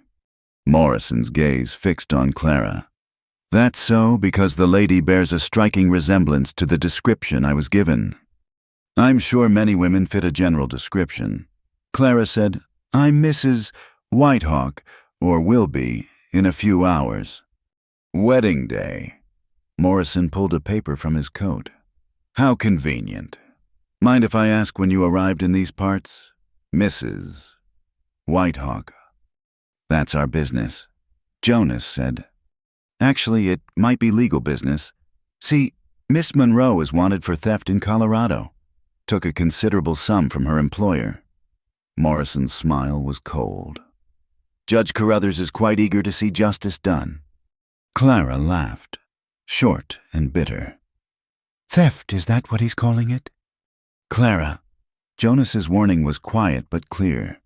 She subsided, but her eyes blazed. Morrison noticed the interplay, filed it away visibly. "If you know anything about Miss Monroe's whereabouts." "I told you." Jonas said, "No one by that name here. Now, we've got a wedding to prepare for. You're welcome to water your horses before you go." Morrison studied them both, calculation in his gaze. "A wedding? Yes, and the lady is—" His eyes dropped meaningfully to Clara's midsection, where the shawl couldn't quite hide her condition. "Careful," Jonas said softly. The single word carried weight, promise, warning. Morrison held up his hands. "No offense meant, just observing." He remounted, but turned back. "Funny thing about weddings, they create records, legal documents, names on paper, makes people easier to find later." "Only if someone's looking," Clara said. "Oh, someone's always looking. Mrs. Whitehawk." He touched his hat. "Congratulations on your impending nuptials." They watched the riders disappear into the distance. Clara's hands shook slightly as she pulled the shawl tighter. "He knows," she said. "He suspects, not the same thing." "He'll be back. Let him come." Jonas turned to face her. "By then you'll be my legal wife. This child will have my name. Let Carruthers try to claim either of you then." Clara searched his face. "You could still withdraw. Say you discovered I'm not who I claimed." "You're exactly who you claimed. A woman needing shelter and protection. Nothing's changed." "Morrison will make trouble. He'll dig into records, ask questions in town, and find what that a widow came looking for work and found a husband instead." Jonas shook his head. It's a common enough story. No law against it. Clara pressed her hands to her stomach. I'm scared. I know. Jonas didn't touch her, but his presence was solid, unchanging. But you're not alone in this. Not anymore. She took a shuddering breath, straightened her spine. I should finish the bread. Mrs. Morrison will be here soon with the dress. Clara. He waited until she looked at him. Do you trust me? The question hung between them, weighted with more than the moment. Did she trust him to protect her, to claim her child, to stand against whatever Carruthers might send? Yes, she said simply. I trust you. Then let's get married. The ceremony was small, held in the front room of the ranch house. Mrs. Morrison had worked miracles with Mary's wedding dress, taking it in where Clara was smaller, letting it out where she was not. The ivory silk fell gracefully over Clara's expanding middle, making her condition look like abundance rather than scandal. Reverend Morrison performed the service with appropriate gravity, though his eyes held questions his wife had probably shared. Tom Rodriguez served as witness, along with the Hendersons from the neighboring spread. If any of them found the marriage hasty, they kept it to themselves. Frontier life had its own rules about propriety and necessity. Jonas stood beside Clara, acutely aware of her trembling slightly. Not from fear, he realized, but from the weight of the moment. They were crossing a line that couldn't be uncrossed, speaking vows that would bind them legally, if not romantically. Do you, Jonas, take this woman to be your lawfully wedded wife? Reverend Morrison intoned. I do. Do you, Clara, take this man to be your lawfully wedded husband? I do. Her voice was clear, carrying no hesitation. The ring. Jonas produced his mother's ring, a simple band of silver with small turquoise stones. He'd shown it to Clara the night before, asked if she'd accept it. She'd cried then, briefly, saying it was more than she'd expected. Now she held out her hand, steady as stone, and let him slip it onto her finger. It fit perfectly, as if it had been waiting. By the power vested in me by the territory of New Mexico, I now pronounce you man and wife. Reverend Morrison paused meaningfully. What God has joined together, let no man put asunder. The words carried extra weight given Morrison's visit that morning. Jonas saw Clara's chin lift slightly, defiance in the gesture. You may kiss your bride, the Reverend added. They'd discussed this, agreed a brief touch would satisfy propriety, but when Jonas leaned in, Clara met him halfway. The kiss was light, barely more than a brush of lips, but her hand gripped his arm for balance. When they parted, her eyes were bright with unshed tears. Ladies and gentlemen, Reverend Morrison announced, Mr. and Mrs. Jonas Whitehawk. The small gathering applauded. Mrs. Morrison wiped her eyes. Tom Rodriguez clapped Jonas on the back with enough force to stagger him. Through it all, Clara kept her hand on Jonas's arm, grounding them both. The celebration was modest coffee and cake in the kitchen, quiet conversation about crops and weather, normal talk for normal times, as if this wedding were nothing unusual. Jonas appreciated their discretion, the way they folded Clara into their community without excessive questions. You'll need supplies for winter. Mrs. Henderson said to Clara, I'll send my oldest boy around with preserves, and I've extra wool if you need for knitting. The baby will come before spring. Mrs. Morrison added, her tone making it clear she'd done the math. I'll be by to help when your time comes. I've delivered half the babies in this county. Clara's relief was visible. Thank you. I'd be grateful. No need for grateful. Mrs. Morrison said briskly, we take care of our own out here. Our own? Jonas saw Clara absorb the words, the acceptance they implied, whatever questions the community might harbor. She was Jonas Whitehawk's wife now. That made her one of them. As the sun set, the guests departed with good wishes and practical promises of help. Jonas and Clara stood on the porch, watching the last buggy disappear into the dusk. "It's done," Clara said softly. "It's begun," Jonas corrected. "The papers signed, the vows spoken, but the living of it that starts now." They went inside together, the house somehow different now that they both belonged there equally. Clara moved to clear the dishes, but Jonas stopped her. "You cooked all morning, stood through the service, rest." "I'm not an invalid." "No, you're my wife." The word felt strange in his mouth. "And it's our wedding night." Color rose in Clara's cheeks. They'd agreed he would continue sleeping by the stove. That physical intimacy wasn't part of their bargain, but the day's weight pressed down, making even simple things feel charged with meaning. "I'll make tea," Clara said, fleeing to the familiar territory of the stove. They sat by the fire as they had so many evenings, but everything felt different. The ring on Clara's finger caught the light. The marriage certificate lay on the table between them, ink still fresh, legal proof of their union, protection in documentary form. "Morrison will be back," Clara said eventually. "Probably. He'll try to prove I'm the woman Carruthers is seeking." Hard to prove when Clara Monroe no longer exists. Jonas gestured to the certificate.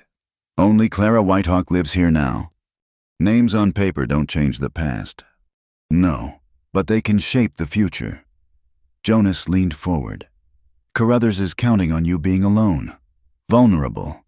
He sent Morrison to find a desperate woman with no protection. Instead, he'll find a rancher's wife with legal standing and community support." "You make it sound simple." "Not simple, but possible."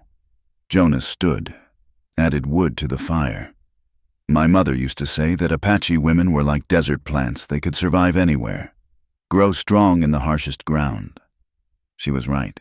But she also said even the strongest plant grows better with shelter from the worst storms. Clara fingered her new ring. "Is that what you're offering, shelter?" "I'm offering what we agreed. A name, a home, protection for you and the child." He turned from the fire. "But also partnership. Someone to stand with when men like Morrison come calling. And if Carruthers himself comes, then he'll find what you found, a man who keeps his word." Jonas met her eyes. "I said I'd protect you and the child. I meant it then. I mean it more now." Clara rose, crossed to where he stood. For a moment, she simply looked at him. Then she took his hand, pressed it briefly to her stomach where the child grew. "Your child," she said firmly. "Whatever blood it carries, it's yours by choice, by protection, by the vows we spoke today." Jonas felt movement under his palm too early for the baby. So it must have been Clara's breathing, the life pulsing through her. But it felt like a promise, a claiming that went beyond words or paper. "Our child," he corrected softly. Clara's smile was tremulous but real. "Our child." They stood that way for a moment, hands linked over the promise of new life. Then Clara stepped back, the moment passing but not forgotten. "I should retire," she said. "It's been a long day." "Yes." At her door, she paused. "Jonas, thank you for all of it, for becoming more than I had any right to ask." "We're even then. You've become more than I expected, too." She slipped inside, leaving Jonas alone with the dying fire and the weight of new responsibility. Outside, wind rattled the windows, reminding him that winter was coming fast. But inside, the house felt warmer somehow, fuller. He'd married today, taken vows, claimed a woman and child not his by blood but his by choice. Morrison would be back. Carruthers might send others. There would be challenges, questions, dangers. But tonight, Clara Whitehawk slept safe in his house, wearing his mother's ring, carrying a child who would bear his name. Whatever came next, they would face it as they'd faced everything else together. Honest, pulling in the same direction. Jonas banked the fire carefully, then settled onto his bedroll. Through the thin walls, he could hear Clara moving about, preparing for bed. Normal sounds, Married sounds. Not the marriage he'd imagined in his youth, not the love he'd shared with Mary, but something real nonetheless, something that might, given time and trust, grow into its own kind of strength. For now, that was enough, more than enough. It was everything. The news reached Santa Fe 2 weeks after the wedding. Jonas heard it from Tom Rodriguez, who'd gone to town for supplies and returned with more than flour and coffee. "Folks are talking," Tom said, accepting the cup Jonas offered. They sat on the porch despite the cold, Clara visible through the window as she worked inside. "About you and Mrs. Whitehawk." "Expected as much." "No, not that kind of talk. Well, some of that too." Tom shifted uncomfortably. "But there's been a man asking questions. Well-dressed fellow from Denver, saying he's looking for a woman who stole from her employer." Jonas kept his expression neutral. "Morrison." "No, someone higher up the food chain. Garrison Kearney. Word is he's Carruthers' personal attorney." Tom lowered his voice. "Jonas, he's not just asking. He's spreading stories, ugly ones, about a woman who seduced her employer, then robbed him when he tried to end things." Through the window, Jonas saw Clara's hand still on her sewing. She'd heard. And people believe him. Some do, some don't. But he's offering a reward for information. $500. Tom met Jonas's eyes. That's enough to turn heads, even among folks who mind their own business. Jonas felt his jaw tighten. Money changed things, made people remember details they'd overlooked, see suspicious things in innocent actions. "There's more," Tom continued reluctantly. "Kearney's been to see Judge Martinez, showing papers, making claims about interstate crimes. Martinez told him to pound sand, said his Colorado writs don't mean nothing here, but Kearney's persistent. Let me guess. He's suggesting we married quick to avoid prosecution." "That's the shape of it?" Tom finished his coffee. "Jonas, I don't care what brought Mrs. Whitehawk here. She's been nothing but decent since she arrived. But this Kearney fellow? He's got the look of a man who doesn't give up easy." After Tom left, Jonas found Clara in the kitchen, gripping the edge of the table with white knuckles. $500, she said. "He must want me badly to offer so much." "It's not about wanting you. It's about protecting himself." Jonas crossed to her. "If you're out here, free, you're a threat to his reputation. His story only works if you're painted as the villain." "Maybe I am the villain." Clara's voice was flat. "I did take his money." "Money he owed you. Money for—" Jonas gestured at her stomach. "For his child. That's not theft." "The law might see it differently. The law here sees you as my wife. That's all that matters." Clara laughed bitterly. "Your wife, bringing scandal to your door, making you the subject of ugly gossip."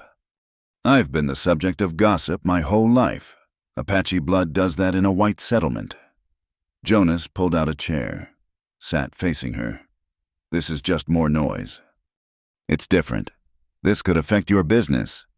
"Who's going to buy horses from a man married to a suspected thief?" "The same people who buy from a half-breed. The ones who care more about quality than gossip." Clara studied his face. "You're not angry." "I'm furious, but not at you." Jonas stood, paced to the window. "Carruthers sent his dog to spread lies because he can't face the truth of what he did. That makes him a coward." "A powerful coward." "Power only reaches so far. He's in Colorado. We're here, and we're not alone." As if to prove his point, a buggy appeared on the horizon. Mrs. Morrison and Mrs. Henderson come for their weekly visit. They'd taken to checking on Clara regularly, bringing small gifts for the baby, sharing gossip and recipes. But today their faces were grim. "We've heard the talk," Mrs. Morrison said without preamble, settling into the kitchen chair like a general preparing for war. "This Kearney fellow's been making rounds. Came to see George yesterday." Mrs. Henderson added. George was her husband, who ran the general store. asking if we'd noticed anything suspicious about the new Mrs. Whitehawk. "What did George say?" Clara asked quietly. "Told him to get off our property before he set the dogs on him." Mrs. Henderson's smile was fierce, then charged him double for his provisions. "But he'll find others more willing to talk." Mrs. Morrison said, "Money loosens tongues." "I should leave," Clara said suddenly. "Disappear again. Let Jonas claim I deceived him." "You'll do no such thing, Mrs. Morrison's voice cracked like a whip. "Running makes you look guilty. Besides, in your condition in winter, don't be foolish." "But the scandal—" "What scandal, Mrs.?" Henderson leaned forward. "A woman marrying quick for protection. Half the marriages out here started that way, my own included, though the danger I was running from wore skirts and answered to mother-in-law." "Despite everything," Clara almost smiled. "The point is, Mrs., Morrison continued, you're one of us now. We protect our own. Even if I brought trouble with me. Especially then." Mrs. Morrison's expression softened fractionally. "Clara, do you know why I really came to see you that first time?" Clara shook her head. "Because Jonas Whitehawk spent 2 years dying slowly in this house, working himself to exhaustion, eating barely enough to stay alive, talking to no one." She glanced at Jonas. "Sorry to speak plain, but it's true." Jonas nodded. It was true. "Then you arrived," Mrs. Morrison continued. "And suddenly he's at Sunday services, buying coffee at Henderson's, looking like a man with reason to live again." She reached across the table, covered Clara's hand with her weathered one. "I don't care what you're running from. I care that you brought Jonas back to us." Clara's eyes filled. "I didn't mean to—" "Course you didn't. The best things rarely happen on purpose." Mrs. Morrison sat back. "Now, about this Kearney fellow. He's staying at the Pullman Hotel. Making himself comfortable, seems like. Planning to stay a while." Mrs. Henderson confirmed. "Hired a local man, Eduardo Sanchez, to guide him around. Ask questions in Spanish to folks who might not talk to an Anglo." Jonas felt his temper spike again. Sanchez was known for taking any job that paid, regardless of ethics. "There's something else," Mrs. Morrison said carefully. "Kearney's been sending telegrams, daily, and yesterday, a reply came that had him smiling like a cat with cream." "What kind of reply?" Jonas asked. "Don't know specifics, but Charlie at the telegraph office said it was long, and Kearney immediately sent another one back saying, 'Package located, awaiting instructions.'" Clara went very pale. "He knows I'm here." "Suspects," Jonas corrected. "Knowing and proving are different things. What does it matter if he tells Carruthers where I am?" "It matters because we're going to control what happens next." Jonas moved to stand behind Clara's chair, hands resting protectively on her shoulders. "Ladies, I need you to do something for me." "Name it," Mrs. Morrison said immediately. "Spread word that Clara and I are expecting our first child. Make sure people know we're happy about it, excited, planning for the future." Understanding dawned in Mrs. Morrison's sharp eyes. "Make it clear this is a wanted baby." "Exactly. Kearney's trying to paint Clara as a fallen woman. We paint her as a cherished wife carrying a hoped-for child." "I can do better than that." Mrs.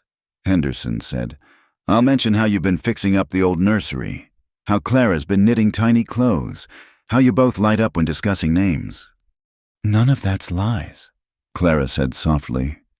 "We have been doing those things." "Then it's even better. Truth carries further than fiction." Mrs. Morrison stood. "I'll start at the church sewing circle. Nothing spreads faster than news shared over needlework." After they left, Clara remained at the table, one hand resting on her stomach. "They're remarkable women," she said. "They've survived out here. That makes them tough." Jonas sat across from her. "Clara, Whatever comes next, we face it together. Kearney won't give up, and when he reports back to Carruthers, then we deal with that when it comes. But we don't run, we don't hide. We live our lives openly, honestly. As husband and wife. As husband and wife expecting their first child. Let them try to make that seem shameful. Clara looked at him with something like wonder. You really don't care what people think? I care what certain people think. Tom, the Morrisons, the Hendersons. People who matter, the rest. Jonas shrugged. Whined through grass, makes noise, changes nothing. That evening, as if to test their resolve, Kearney himself appeared at their gate. Jonas saw him through the window, a soft-looking man in city clothes, picking his way carefully around the puddles in the yard. Stay inside, Jonas told Clara. No. She stood, smoothed her apron. We face things together. Remember. Jonas wanted to argue, but recognized the steel in her voice. They stepped onto the porch together, presenting a united front. Mr. Whitehawk, Kearney said, not bothering with pleasantries. And the new Mrs. Whitehawk, or should I say, Miss Monroe. Mrs. Whitehawk, Jonas said firmly. What's your business here? Just a friendly visit. Wanted to meet the woman who's caused such a stir. Kearney's eyes traveled over Clara, lingering meaningfully on her midsection. Quite the rushed wedding, I understand. Not unusual in these parts, Jonas said. No, I suppose not, though usually the groom has met the bride more than a few weeks before the ceremony. Kearney smiled coldly. Unless, of course, there were pressing reasons for haste. Mr. Kearney, Clara said, her voice steady. If you have business here, state it. Otherwise, you're trespassing. Direct. I like that. Very well. Kearney pulled out a paper. I represent Judge Thomas Carruthers of Denver. A sum of money was taken from his household. I have reason to believe you might have information about that theft. I know nothing about any theft, Clara said truthfully. What she'd taken wasn't stolen, it was owed. Perhaps, but you did work in the Carruthers household, did you not, as a... He paused delicately. Companion to Mrs. Carruthers. Jonas saw Clara's jaw tighten at the half-truth. She'd been hired as a companion but had become something else to the judge. My wife's past employment is no concern of yours. Jonas said, It is when it involves criminal activity. Kearney focused on Clara. Judge Carruthers is a reasonable man. Return what was taken, and he might be convinced to drop the matter. I have nothing that belongs to Judge Carruthers. Clara said, No, not even... Kearney's gaze dropped again to her stomach. Something that might carry his blood. Jonas stepped forward, putting himself partially between Kearney and Clara. Careful. Is that a threat, Mr. Whitehawk? It's a warning. You're speaking to my wife about our child. Choose your words with care. Your child. Kearney laughed. How convenient. Tell me, did you even know each other before she arrived on your doorstep with her predicament? What I knew, Jonas said quietly, was that Clara needed help. What I know now is that she's my wife and the mother of my child, legal, binding, recognized by the territory of New Mexico. Papers can be challenged. Try it. Jonas smiled coldly. Bring your Colorado judge here. Let him explain to our local authorities why he's so interested in a married woman's pregnancy. Kearney's composure cracked slightly. You don't know who you're dealing with. Neither do you, Clara said, stepping beside Jonas. I'm not the frightened woman who fled Denver. I have a husband now, a home, a community, and soon, a child who will carry the Whitehawk name with pride. We'll see about that. Kearney turned to go, then looked back. Judge Carruthers has a long reach, Mrs. Whitehawk, and a longer memory. They watched him pick his way back through the yard, mount his rented horse awkwardly, and ride away. He'll be back, Clara said. Let him come. Jonas put his arm around her shoulders, felt her trembling slightly. We've faced worse storms. Clara leaned into him, just for a moment. I'm not sure we have. Then we'll face this one the same way we faced the others. Together. They stood on the porch as darkness gathered. Two people bound by necessity and growing trust, waiting to see what the morning would bring. Whatever it was. They'd meet it as they'd met everything else honestly, practically, pulling together rather than apart. In the distance, a coyote called, answered by another. The sound echoed across the mesa, wild and free and unashamed. Listen, Jonas said. They don't care what the rest of the pack thinks. They just sing. Clara's hand found his. Then we'll sing too, in our own way.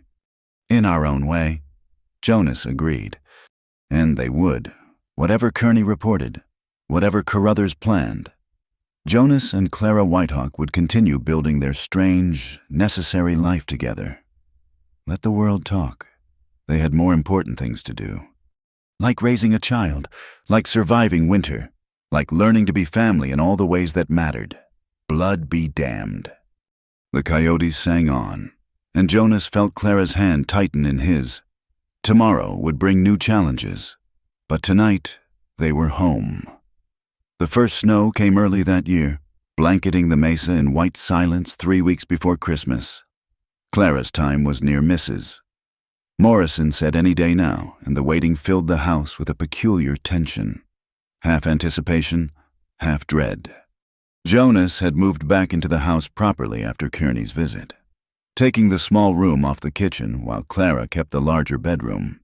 They'd settled into a routine of shared meals, evening conversations by the fire, and careful attention to Clara's increasing discomfort.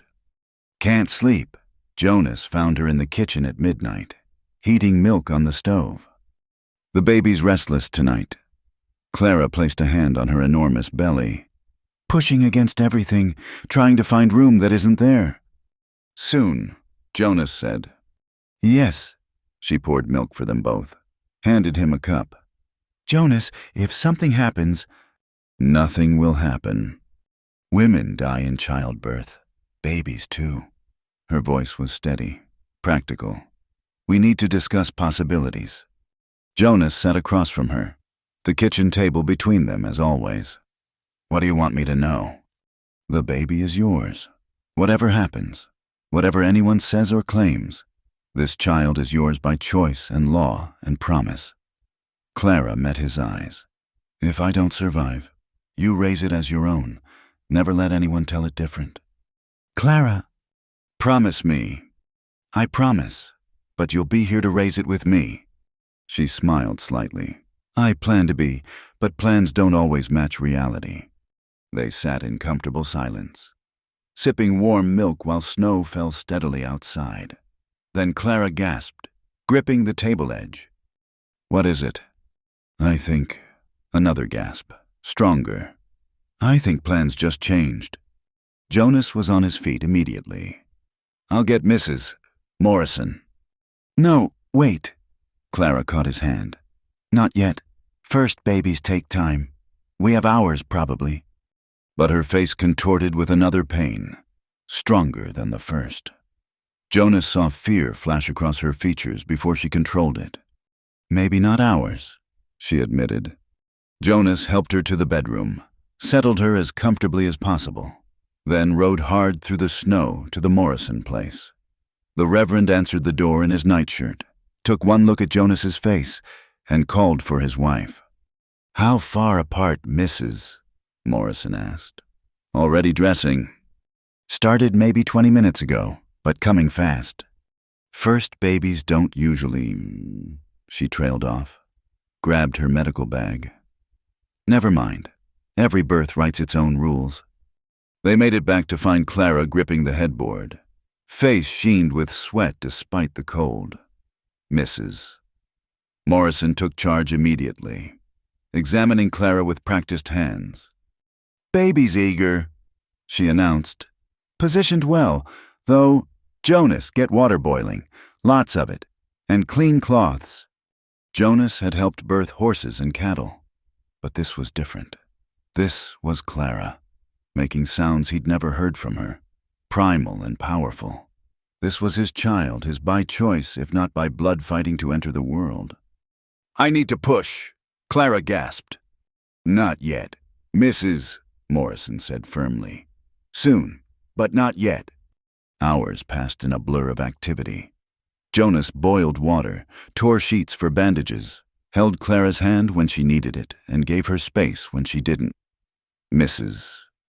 Morrison worked with calm efficiency, talking Clara through each stage. "You're doing fine," she said repeatedly. "Strong girl, baby's coming just right." But Jonas saw the worry in her eyes when Clara's strength began to flag. The labor was hard, harder than it should be. Clara was narrow-hipped, the baby large. What should have been natural was becoming a battle. "Can't," Clara whispered after another brutal contraction. "Too tired." "Yes, you can." Jonas knelt beside the bed, took her face in his hands. "You're the strongest person I know. You rode alone across the desert, faced down men who wanted to hurt you, made a life from nothing. You can do this." Clara's eyes focused on his. "Stay with me." "Always." "Mrs." Morrison shot Jonas a look men didn't usually stay for births, but Jonas held Clara's gaze. "I'm not going anywhere," he said. The next contraction came like a wave, and Clara bore down with renewed determination. Jonas held her hand, letting her squeeze until his bones ground together, whispering encouragement in English and Apache both. "I can see the head, Mrs." Morrison announced. "Dark hair. One more push. Clara, one more." Clara gathered everything she had left and pushed. The room filled with a new sound, a baby's cry, strong and indignant. "A girl, Mrs." Morrison said, cleaning the infant with practiced movements. "A beautiful, healthy girl." She placed the baby on Clara's chest. The infant was indeed beautiful, with a shock of dark hair and skin that would darken with sun. Her eyes, when they opened, were gray-blue like winter storms. "Ayana," Clara whispered, "eternal blossom." Jonas reached out tentatively, touched the baby's impossibly small hand. Tiny fingers wrapped around his, holding tight. "My daughter," he said, and meant it with every fiber of his being. Clara looked up at him, tears streaming. "Your daughter, Mrs." Morrison busied herself with afterbirth details, giving them this moment. The baby fussed, rooting instinctively, and Clara guided her to nurse with trembling hands. "She knows what she wants," Clara murmured. "Whitehawk trait." Jonas said, "Stubborn from birth." Clara laughed weakly. "Then she's well named." The front door burst open, bringing a swirl of snow and cold. Jonas tensed, ready to defend his family. But it was Mrs. Henderson with hot food and warm blankets. "Heard the baby crying from the road," she said breathlessly. "Had to come see." Word spread as word does in small communities. By dawn, despite the snow, half the settlement had stopped by with gifts, preserved food, tiny clothes, good wishes. Each visitor was told the same thing. Jonas and Clara Whitehawk had welcomed their first child, a daughter named Ayana. If anyone counted months or whispered about timing, they did it elsewhere. Here, in this house, there was only celebration of new life. But the peace was short-lived. 3 days after Ayana's birth, as Clara was just beginning to move about again, riders appeared in the yard. Not Kearney this time, real lawmen, badges glinting in the winter sun. Jonas Whitehawk, the lead rider, a federal marshal named Bennett, stayed mounted. "I have papers here, legal documents from Colorado." Jonas stepped onto the porch, rifle in easy reach. "Colorado papers mean nothing here." "These aren't Colorado papers, they're federal." Bennett dismounted, approached slowly. "Judge Carruthers has filed charges of interstate theft, made it a federal matter. My wife stole nothing. That's for courts to decide. I'm here to bring Mrs. Whitehawk or Miss Monroe, as the papers say, back to Denver for trial. No. Clara appeared in the doorway, Ayanna in her arms. I won't go. Bennett's expression softened slightly at the sight of the baby. Ma'am, I have a job to do. Your job is to uphold justice. Clara said, There's no justice in tearing a mother from her newborn child. The papers say... I know what the papers say. Clara stepped forward, and Jonas saw the steel in her spine. They say I stole money from Thomas Carruthers. They don't say why. They don't say what he did to me. What he threatened when I told him about... She looked down at Ayanna. About the consequence of his actions. Bennett shifted uncomfortably. Ma'am, I can't... I took money he gave me, Clara continued. Money he threw at me like I was like I was nothing, told me to handle it and disappear. So I did, I disappeared, but I handled it by choosing life for this child. Clara, Jonas warned softly, but she was past caution. You want to arrest me, fine, but you'll have to explain to a federal judge why you dragged a new mother 800 miles in winter, why you separated an infant from her mother's breast, why Judge Thomas Carruthers is so desperate to silence a woman he claims was just a thief. Bennett looked between Clara and the baby, clearly torn. His men shifted restlessly behind him. I need to think on this, Bennett said finally. I'll be in town. 3 days. Mrs. Whitehawk, I'll give you 3 days to set affairs in order. After they left, Clara sagged against Jonas. 3 days. We'll figure something out. What I can't run, not with Ayanna so young, can't fight federal marshals? Can't... We'll figure it out. Jonas repeated firmly, together. That night, as Clara nursed Ayanna by the fire, Jonas made a decision. He'd been reactive too long, letting Carruthers set the terms. Time to change that. I'm going to Denver, he announced. Clara looked up sharply. What? To see Carruthers, face to face, man to man. Jonas, no, he's dangerous. He's a coward hiding behind legal papers. Jonas met her eyes. But he's also a man with a reputation to protect. Maybe it's time someone reminded him what he stands to lose if this goes to trial. You'd threaten him.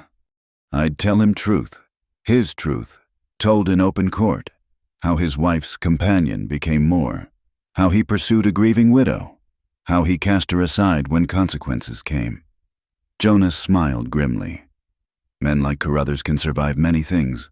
Public shame isn't one of them. Clara studied him. You'd do that, go to Denver, risk yourself for us. You're my wife. Ayanna is my daughter. What threatens you threatens me. He paused. Besides, someone needs to make Carruthers understand he's not dealing with a frightened woman anymore. He's dealing with a family. A Whitehawk family. Clara's eyes filled. Jonas. Ayanna fussed, breaking the moment. Clara soothed her, and Jonas watched them both his strange, necessary family. Not what he'd planned, not what he'd dreamed, but his nonetheless. I leave at dawn, he said.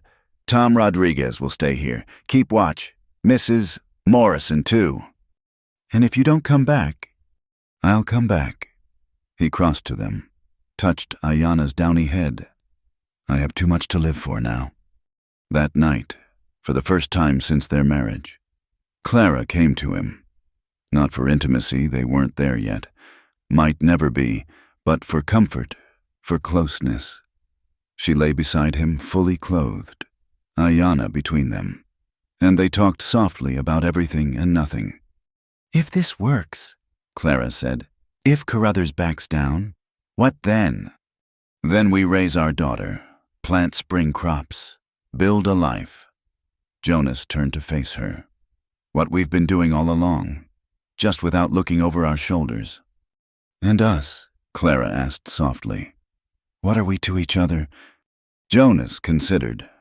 We're partners, parents, friends. Maybe friends. Clara tested the word. Yes, that feels right. Friends who chose each other when choosing mattered most. Ayana stirred between them, making small sounds. Both parents reached to soothe her, their hands meeting over the tiny form. Whatever happens, Clara said, I'm glad it was you. Glad I rode to your gate that night. So am I, Jonas admitted. So am I. Dawn came too soon. Jonas saddled his best horse, packed for a hard ride. Clara stood on the porch with Ayana, watching him prepare. Be careful, she called. Be here when I get back, he responded. Where else would we go? Clara smiled, though worry creased her brow. This is home. Jonas mounted up, looked back once at the picture they made mother and child, framed by the doorway of his house, his family, his reason for fighting. Then he rode out into the winter morning, toward Denver and whatever confrontation awaited. Behind him, smoke rose from the chimney of a house no longer empty, no longer waiting. A house that was finally, truly, a home. On the high mesa, a horse watched the rider disappear into the distance. It didn't run. Some things were worth staying for. The baby cried, and Clara turned inside to tend her. Life went on, as it always had, as it always would. But now it went on with purpose, with hope, with the fierce love of chosen family. And somewhere in the vast silence of the winter desert, that was enough. It was everything. Thank you so much for listening to this Wild West love story. I'd love to know where you're listening from. Please share in the comments below so we can connect and exchange thoughts about this tale of Jonas and Clara. If you enjoyed this story, please subscribe to Wild West Stories 1850. Give this video a like, and don't forget to hit the hype button to help more people discover this story. Your support means everything.